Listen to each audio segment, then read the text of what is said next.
All right. So first of all, sorry for this crappy lighting. I work with what I've got. But I want to talk about the PSVR and the HTC Vive. I have now played a demo of both of them. The HTC Vive I demoed at the Microsoft Store. The PSVR I just demoed at a GameStop. Right off the bat, PSVR is not very good. That was bad. Uh, Oh, that was bad. Don't buy it. Um, all right, so maybe my problem is that I started with the HTC Vive, and because of how good that was, I had a bit higher expectations for the PSVR. I don't know if that's fair to say that's an excuse or not. I don't really think that counts as an excuse though. But let me talk about the two experiences I had. So we'll start with the PSVR because I'm just gonna destroy that a little bit, and then I'll talk about what I liked about the HTC Vive. So the PSVR uh, price range $500 if you don't have a PS4. If you don't have a PS4, then add the price of a PS4 to that. Um, the cool thing about the PSVR is that it uses a PS4. So $500 is not as expensive as the $800 HTC Vive. And if you've got a PS4, that's all you've got to spend. If you don't have a PS4, then you got to add on extra money, maybe about $300 or so for a PS4. But you now have the benefit of having a PS4. Well, that's cool. Um, well, it's cool if you like PS4. I'm not a PlayStation person. Um, so that's the benefit. That's the pros. Is it's lower cost, even though it's still $500. That comes with the PSI and the Move controllers and stuff. If you already have those, some places you might be able to find a $400 model that doesn't include that. So my demo experiences for the PSVR, I demoed about 6 games. Um, right off the bat, I was very upset that I was sitting in a chair. I asked him, "Is like, can I move around? Like, can I stand up? Is there anything I can do with that?" And he said, "No, they're real." Let me say this first though, he doesn't know a lot about what hasn't been revealed. Like, he doesn't know secret things that haven't been told to us. So he really knows the limits of what the demo is. So if there's other stuff in the works that might completely, make my statement here null, well then okay. But I can work with what I've got. And so for what I know is he said all of these demos they were for sitting down, and one of the reasons why you can't really stand around is because the camera has to be able to track the monitor and stuff. Makes sense. I understand it. But so now here I am, and you've just limited my experience. My biggest problem with the PSVR is that I felt so restricted. Well, that and the low resolution, but I'll get to that later. The I felt I was just like, I can do all this on a screen. Why do I need a headset for this? That's how I felt with the PSVR because I was just sitting down with about half of the demos. I had a controller in my hand, and so it was like, okay, so they put a screen on my face, and it's got some 3D depth to it. Okay, but so anyway, I played. Let's see, I played a soccer headbutting game where you just kind of like headbutt and you don't use any controllers, and you just kind of got to hit soccer balls and goals and like on targets and stuff. It had some funny narration, kind of like the narration you'd expect from a Portal game. So that was cool. That was entertaining. Um, and the soccer balls bounced well, like, and the sound effects were decent, but that low resolution was so awful. Like, I couldn't take it. It was so bad. Um, and again, I just felt so restricted because here I am. This is me.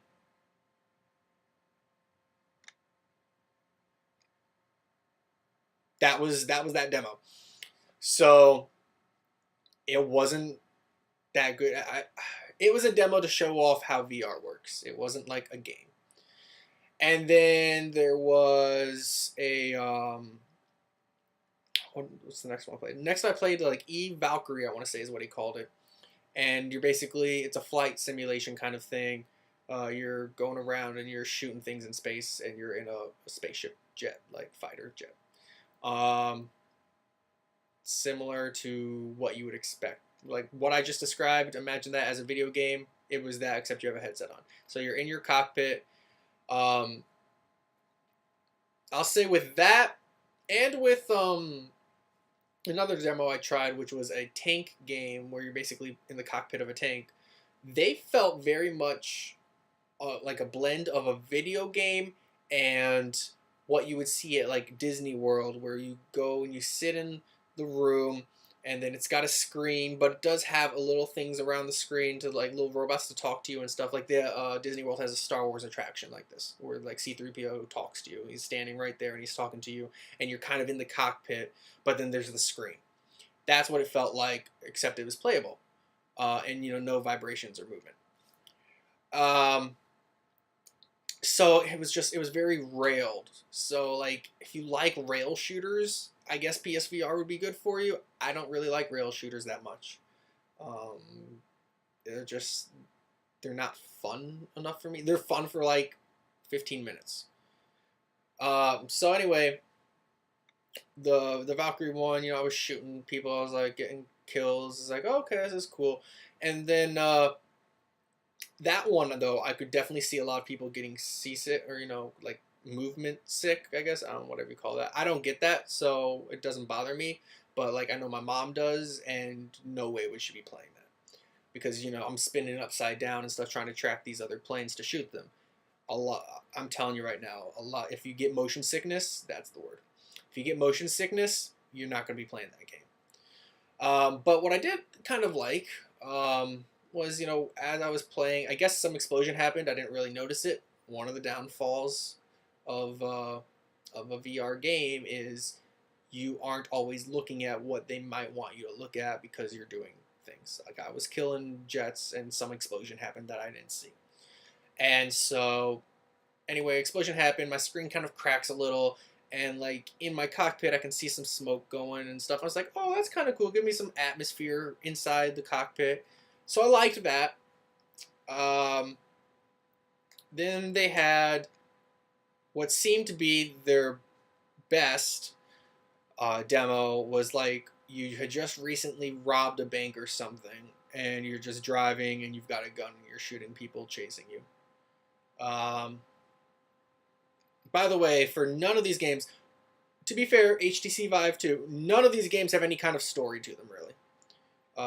This was the closest one that had a story, was this bank robbing thing. The best part about it, it had the driver of the car. He, he was like cursing, and he felt very authentic and like movie. He was cool. He was fun. Excuse me. And then when you look over to the side and you see him, he was cool. So the driver of that game was awesome. But here I am. Now I'm using the Move controllers. This is the one demo I use the Move controllers for. And I've got little glove hand things. And I can interact with the door. I could like get a cup of soda and like pretend to drink it. And then there's just like a bag of magazines all over, like clips, magazines, ammunition, just right there. And so, and you could like stick your head out the window. I want to make sure you understand the window was closed. I could still do it though, so I didn't like that. It felt very fake, very rail shooter, very bait. It felt very bait. My biggest problem with it is that it was like an alpha or a beta test. It was so janky. The the movement of the gloves was not fluid. And all you did was you hit the triggers. That's all you would hit, was the triggers. And so I'm at some point, these other guys, who I guess they're not even cops. They look like in the Deadpool movie, Francis's car squadron. It's basically like that. because they were motorcycle guys too. Which I will point out, something that they did was cool. You could shoot out the tires of the other vehicles. That was something you could do. You didn't have to get body shots. So they did put some detail into that. But here I am. I've got, okay, he threw an SMG to me. I picked it up with right trigger. In my mind, I processed this as right trigger was picking it up. And so I had to hold right trigger to hold on to it. In my mind, that's how I processed it. That's not the way it is. But that makes sense to me because I want to have control. Part of this, one of the things I did not like about this game is it was very simple to the point where I really didn't have control. It just assumed things for me. So at one point, I managed to switch it into my right hand, and I was trying to figure it out, and I dropped it. I accidentally dropped it. And I was like, oh crap, where'd it go? And I'm looking on the floor a little bit. There's kind of things in the way. I'm like moving these clips out of the way. I was like, oh, where is it? Where is it? And the guy tells me it's on the dashboard. I'm like, oh, it's over there. So I dropped it over here, and now it's over here on the dashboard. Okay, whatever. I grab the gun, and I go ahead and I start shooting people. Basically the way it is you just automatically hold it, and so you just hit the trigger to shoot. And I'm shooting, and it's like, okay, this is cool. And then you run out of your clip. It's like, okay, and then you grab it with the right trigger, and it just auto puts it in there. You don't have to press any of the buttons, and you just shoot and shoot and shoot. That was that demo. That was like the most well-regarded demo that people were playing. They were very happy when they played that. I felt like it was trash. It was just so bad. I enjoyed the tank one, actually, that I talked about earlier, where you're in the cockpit of the tank. I thought the cockpit looked really cool in the tank. The controls were very fluid. The one problem I really had with that game was it had square to switch weapons, and that doesn't make sense to me. Well, it kind of makes sense, but it throws off the fluidity of the game. It was no longer smooth. Now I had to keep, it slowed me down to the point where if that game comes out, I need to have the ability to not have square be my switch weapons, or that game is going to be considered trash in my mind as well. That was a big issue I had with it. But other than that, I really liked that. That was probably my favorite game, other than with the one exception of the square being switched between a machine gun and a rocket launcher. But yeah, it had different kinds of enemies, and you shot them and stuff. Another one that I liked it a lot. It was probably my second favorite, but another huge problem, which I think I felt like a lot of these PSVR games were made by people who haven't made games before, because they were just making mistakes that seemed obvious to me. Like, did you try to, did Square really feel fluid to you guys? I don't know. But then for this one was a puzzle cube game. Basically, it was like a Tetris block, and a wall was coming towards you, and there's a little hole in the wall, kind of like the game Hole in the Wall for Kinect. And so you had to get the Tetris block to fit in the hole in the wall. Every time you did it, it would add a piece in a random location to the block. And then a new wall would keep coming closer and closer, and you got to make sure it lines up.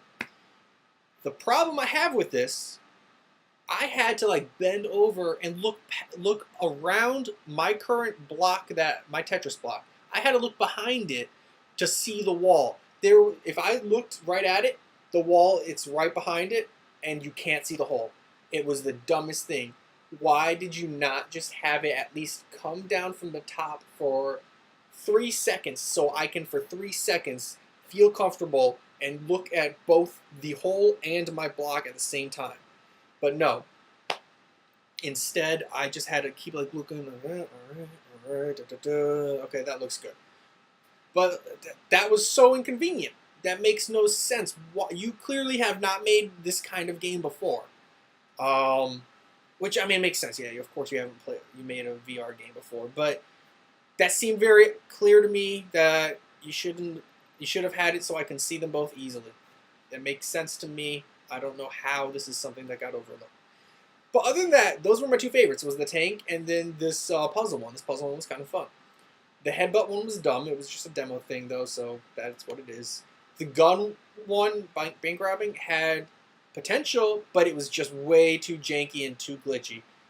Speaking of a glitch, there was a glitch on throughout the whole demo that there's this little black square that kind of pops up, and it has like a little PlayStation button layout thing on it. I don't know. I asked the guy about it. He said it was a glitch in the demo unit. It wouldn't be there when the game comes out. So, okay. But the point is, the PSVR, two biggest problems. It felt like an alpha or a beta. It was, no game felt really polished.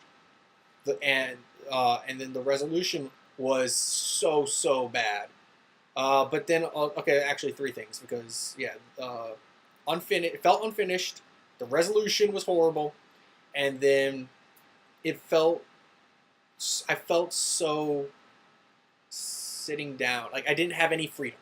I don't know what word I'm looking for. But it didn't have any freedom. It was so restricted, that's the word.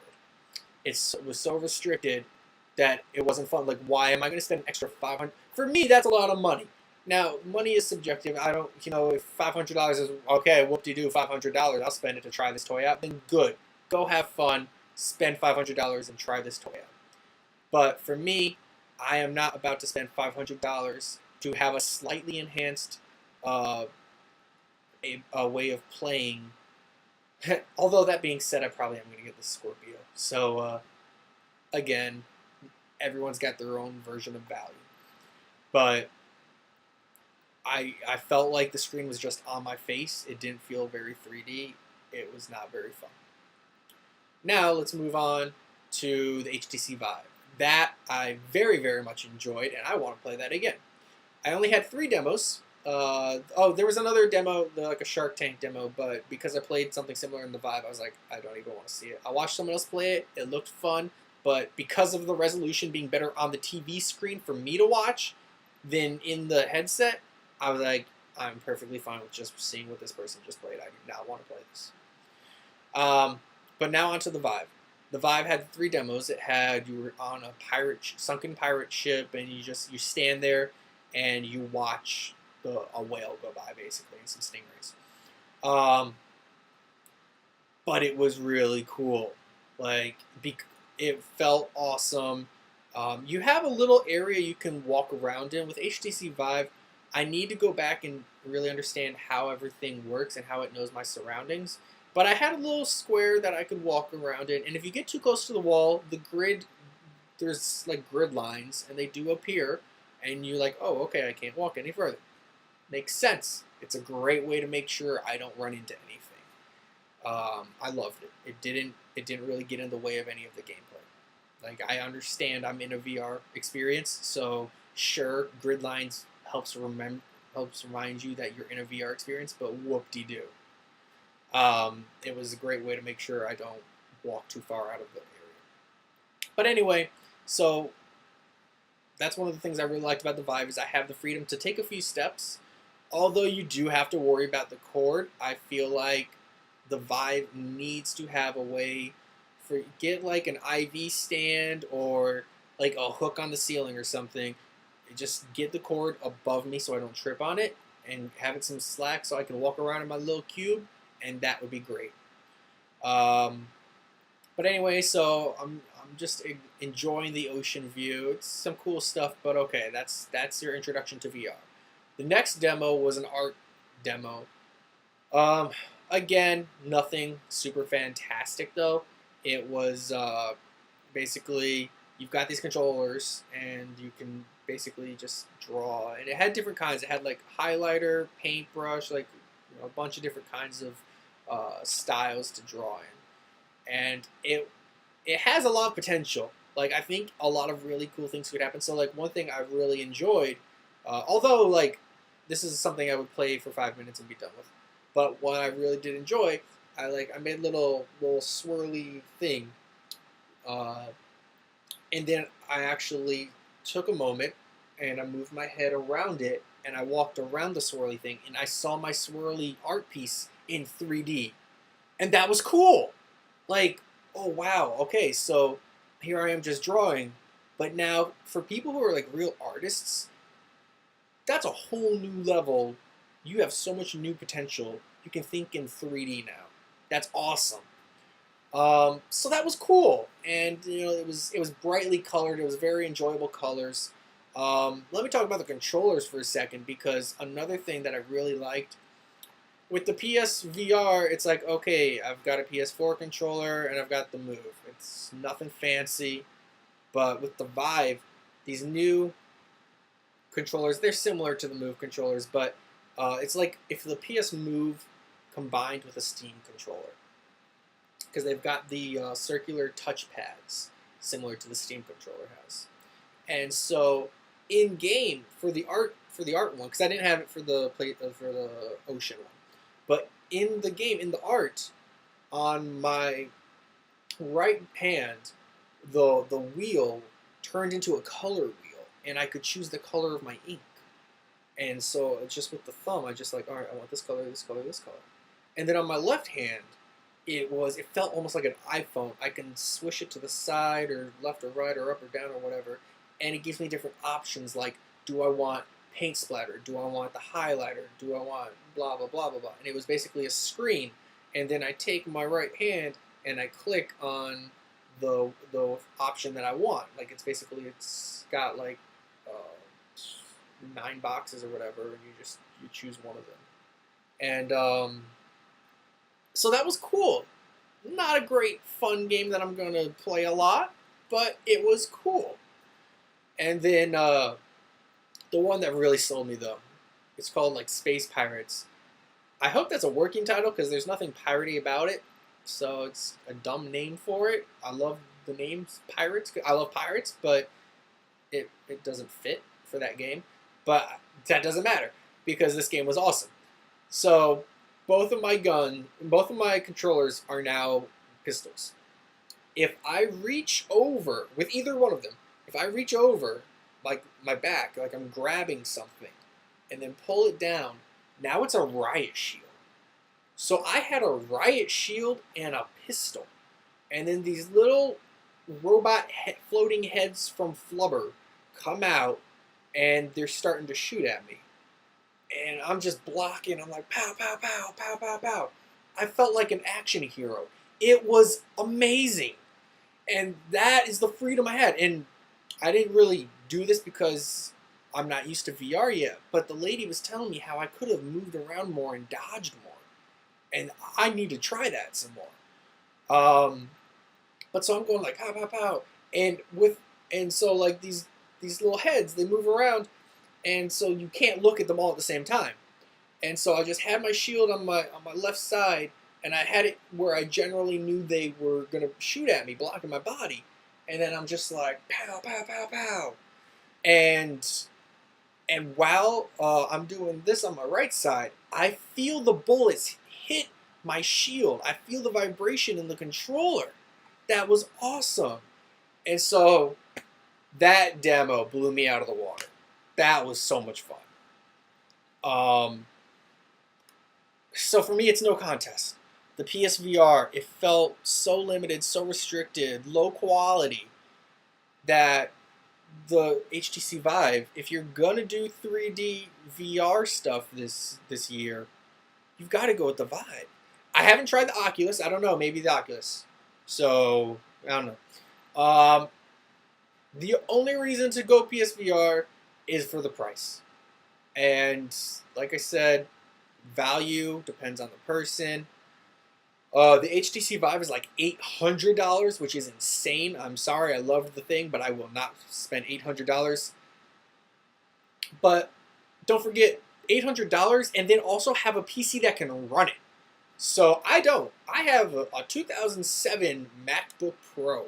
That's my computer. This is, again, sorry for all the quality here. I work with what I've got. So for me, to get an HTC Vive, I'm looking more like $2,000, probably. I have not checked up on it. I don't know if that's correct. I'm just assuming it's somewhere in the area of $2,000 for me to get this VR and a good computer to run it. At least over 1,000. Whereas the PSVR, $500. I also don't have a PS4 though, so now I'm looking about more like $800. But that includes the PS4, so now I've got the system that can run it. So the pros and cons. But I mean, it is what it is. You're insane if you want the PSVR over the HTC Vive. Unless money is the reason, there's no reason for you to get the PSVR. It's that simple. The thing was trash. But yeah, let me know if you liked this video.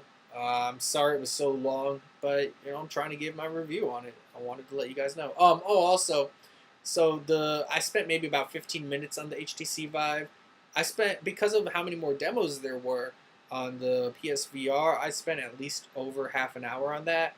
I will say I feel it in my eyes a little bit. That was straining my eyes.